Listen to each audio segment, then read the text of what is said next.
ترجو امت قتلت حسین شفاعت جدہ یوم الحساب، کیا وہ امت جنہوں نے حسین ابن علی کو شہید کیا ہے قیامت کے دن انہی کے نانا سے شفاعت مانگیں گے؟ کس منہ سے شفاعت طلب کریں گے؟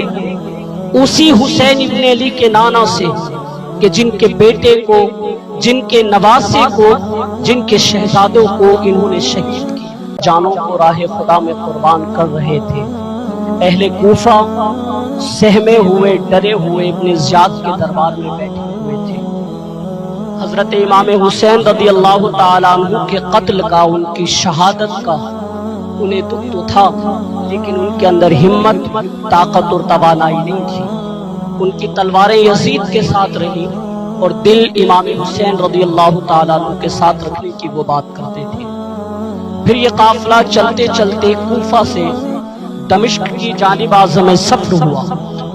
ایک اونٹ پر تین لوگوں کو سوار کیا گیا تھا۔ امام زین العابدین کو سوار بھی کیا گیا تھا اور آپ کے بدن پر زنجیریں بھی باندھی گئی تھی۔ جکڑ کر کے زنجیروں سے آپ کو باندھا گیا اور گھوڑے پر سوار کیا گیا تھا۔ اللہ اکبر! جہاں جہاں سے بھی یہ لوگ گزرتے، لوگوں کو ان کی حالت پر رحم آتا۔ بہت سارے لوگ نہیں جانتے تھے کہ یہ کون ہے، تو راستوں میں عام طور پر یہی بتایا گیا کہ کچھ باغی لوگ ہیں جنہوں نے حکومت کے ساتھ میں بغاوت کی، اور انہیں ان کے کیفر کردار تک پہنچا دیا گیا۔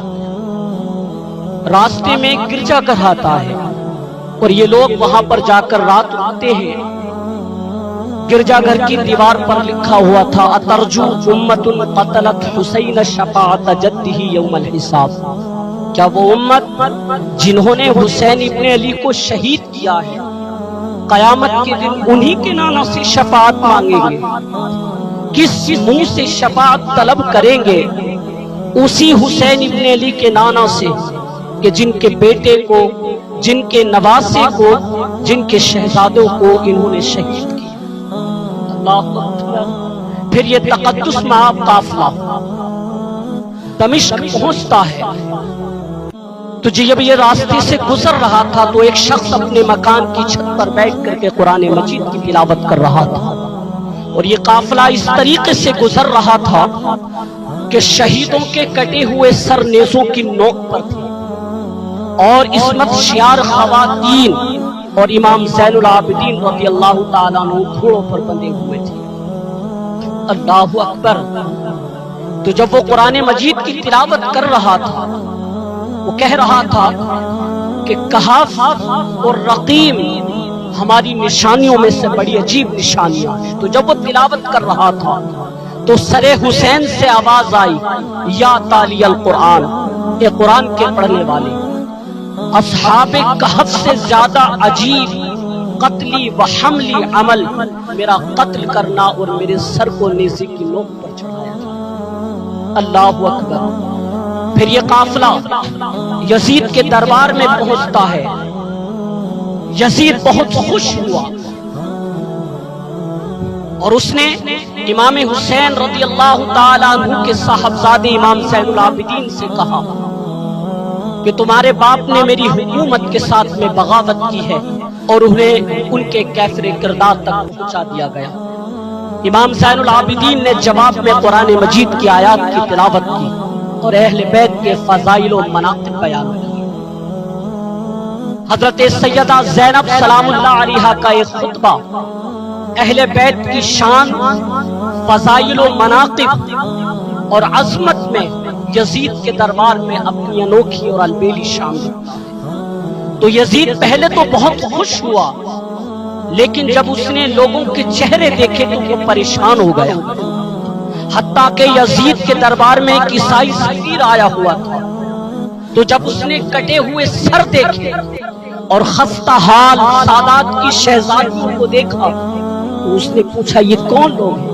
تو اسے بتایا گیا، تو اس نے بڑے تعصب کا اظہار کیا اور کہا کتنے بد نصیب ہو تم، ہمارے پاس حضرت عیسیٰ علیہ السلام کے گدھے کا کھر موجود ہے اور ہم اسے بھی عزت کے مقام پر رکھے ہوئے ہیں، تم کتنے بدبخت لوگ ہو کہ تم نے اپنے رسول کے نواسی کو شہید کر دیا. بے مروت بے وفا تیرا بھی کیا افسانہ ہے، جس نے اپنی ہی شمع کو گل کیا تھا. تو یزید نے جب لوگوں کو تیور دیکھے اور بدلتے ہوئے حالات دیکھے تو اس نے تعصب کا اظہار کیا اور اس نے یہ کہنا شروع کر دیا کہ اللہ برا کرے ابن زیاد کا، ابن مرجانہ کا، کہ وہ امام حسین کو راستہ دے دیتا تو میں ضرور اس سے اچھا معاملہ کرتا.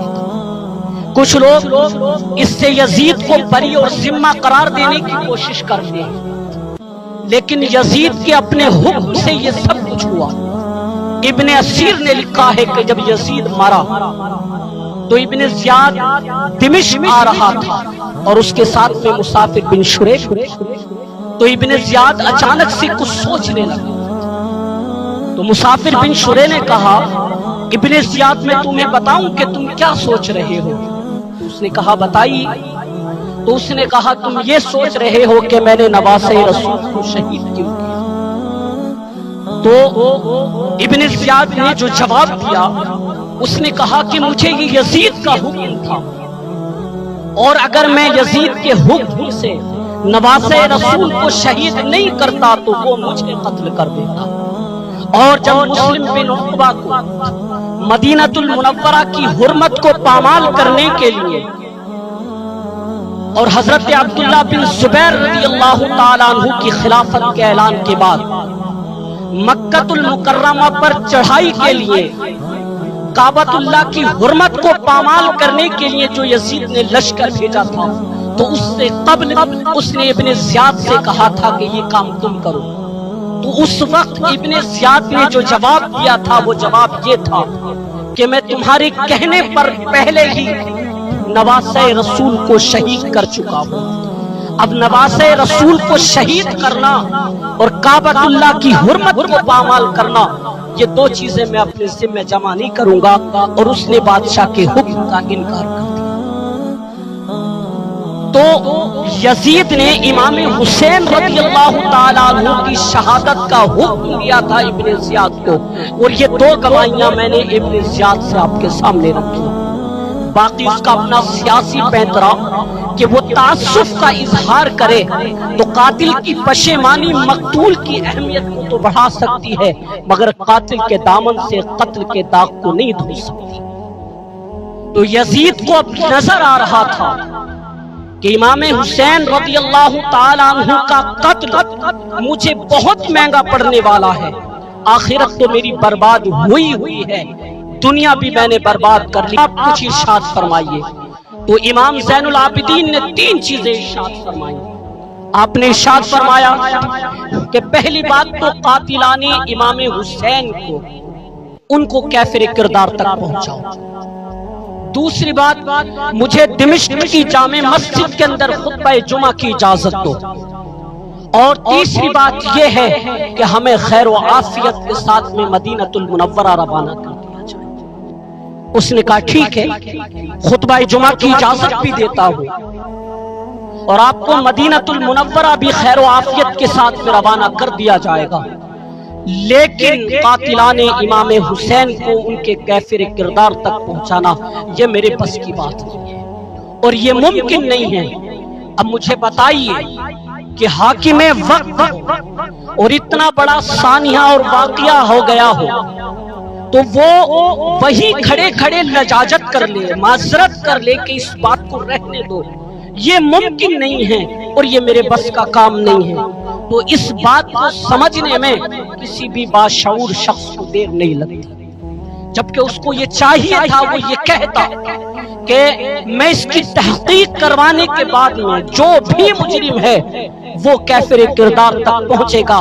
اگر آپ نہیں بھی کہتے تو میں یہ کرتا چونکہ میں حاکم وقت ہوں. لیکن اس نے فوراً کہا کہ اس بات کو رہنے دو، یہ ممکن نہیں ہے. تو اس کا مطلب کیا ہے کہ قاتل میں خود ہوں، مجرم میں خود ہوں، تو میں اس سے بچنا چاہتا ہوں، میں اس سے کنارہ کرنا چاہتا ہوں. اب وہ امام زین العابدین رضی اللہ تعالیٰ عنہ سے کہنے لگا 2 شرطیں تو قبول ہیں لیکن تیسری شرط آپ کی یہ قبول نہیں ہے.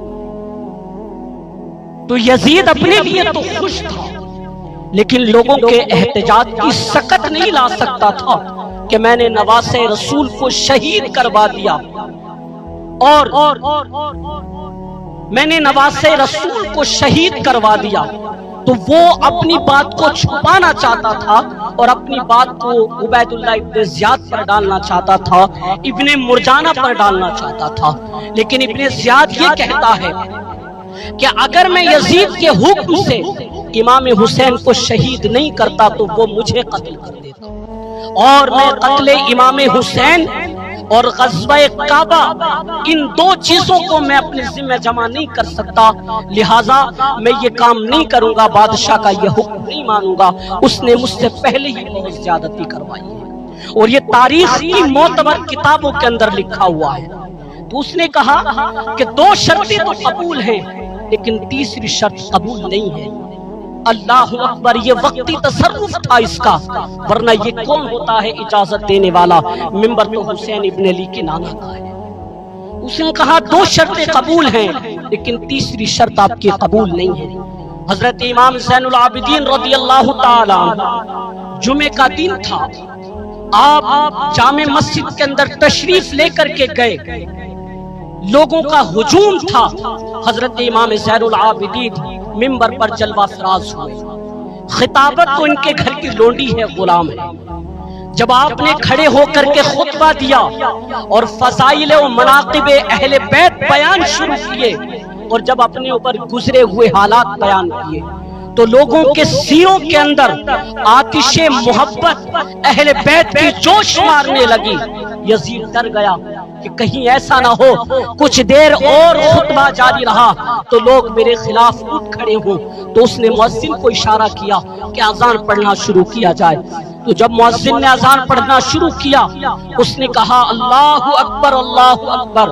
حضرت امام زین العابدین نے ارشاد فرمایا کہ اس میں کوئی شک نہیں ہے کہ اللہ سب سے بڑا ہے۔ پھر اس نے کہا اشہد ان لا الہ الا اللہ۔ امام زین العابدین ارشاد فرمانے لگے کہ ہم نے اپنے خون سے اس بات کی گواہی دی ہے کہ اللہ کے سوا کوئی معبود نہیں ہے۔ پھر اس نے کہا اشہد ان محمد رسول اللہ صلی اللہ تعالی علیہ وسلم۔ حضرت امام زین العابدین نے یزید کی آنکھوں میں آنکھیں ڈال کر کے کہا کہ یزید دیکھنا اذان کے اندر تیرے نانا کا نام ہے یا میرے نانا کا نام؟ اللہ اکبر۔ تو امام حسین رضی اللہ تعالیٰ عنہ کا نام کبھی بھی مٹنے والا نہیں ہے، نہ زیاد کا وہ ستم رہا، نہ یزید کی رہی وہ جفا، رہا تو بس نام حسین کہ جسے زندہ رکھتی ہے کرب و بلا۔ اللہ تبارک و تعالی قرآن مجید میں ارشاد فرماتا ہے ان الذين قالوا ربنا الله ثم استقاموا تتنزل عليهم الملائكة الا تخافوا ولا تحزنوا وابشروا بالجنة التي كنتم توعدون۔ بے شک جنہوں نے کہا کہ ہمارا رب اللہ ہے، پھر انہوں نے اس پر استقامت کی، تتنزل علیہم الملائکہ، ان میرے نیک بندوں پر اللہ فرماتا ہے کہ میرے معصوم فرشتوں کا نزول ہوتا ہے۔ اللہ تخافوا ولا تحزنوا وابشروا بالجنۃ التي كنتم توعدون۔ وہ فرشتے آ کر کے کیا خوشخبری سناتے ہیں، عرض کرتے ہیں، ارشاد فرماتے ہیں کہ خوف زدہ نہ ہونا، غم زدہ نہ ہونا، پریشان نہیں ہونا، بلکہ تم جنت کی خوشیاں مناؤ، اس جنت کی خوشی کہ جس جنت کا اللہ تبارک و تعالی نے تم سے وعدہ فرمایا ہے۔ تو یہ استقامت پیدا کیجیے۔ ہم امام حسین رضی اللہ تعالیٰ عنہ کے جیسے تو نہیں ہو سکتے، لیکن ان کی خیرات تو ہم نصیب کر سکتے ہیں، حاصل کر سکتے ہیں۔ تو ہمیں استقامت پیدا کرنا چاہیے، اپنے مزاجوں کے اندر تبدیلیاں پیدا کرنا چاہیے، اور پھر میں یہ دعا کرنا چاہیے کہ اللہ تبارک و تعالی ہم سب کو اہل بیت کا صدقہ اور ان کی خیرات عطا فرمائے۔